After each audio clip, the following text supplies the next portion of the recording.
Okay guys, so here's a simple and easy form validation tutorial for you guys. So I built this form using HTML, CSS and JavaScript. Alright, so it's very basic and simple, just a form, username and password.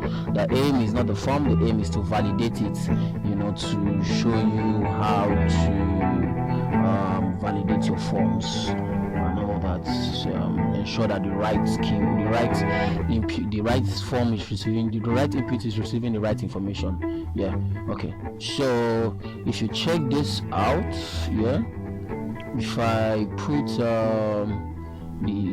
put Steven Blabber at gmail.com and put a password, it should go. It goes. That's what I did. I need it to go like that. But if I put now, if I don't put anything, it says please fill out this field. You see that? It will not go, right? If I put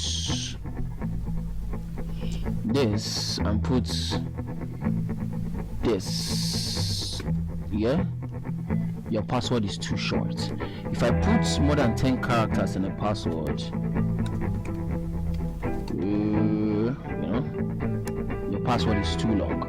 Now, so password is verified, so we want to check to ensure we can't just put SS in the username. So we want to create a rule that says if the character is less than 5, if the username is less than 5 characters, throw in an error, tell the person to do better. Alright, so to do that, we head to JS and we're gonna say if name.value.length. So if the value of the names, if the length of the name value is less than 5 characters, just say messages dot push, and then say your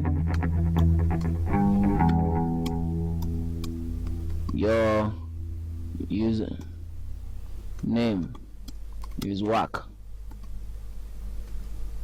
change it, bro. Obviously I'm just playing around. Okay, so now we've done that, so we're going to do refresh it. If you put SS this time, you're going to tell us see your password is too short, and your name is whack, change it, bro. So if we put our password, you see that? So your name is whack, change it, bro. So we got to put a proper name and say Steven Chris. See that? And now don't go. You see that? Simple and sweet as easy. Alright, so that's it guys. It's not much. I just wanted to show you guys. Blah blah blah. Alright, have fun y'all.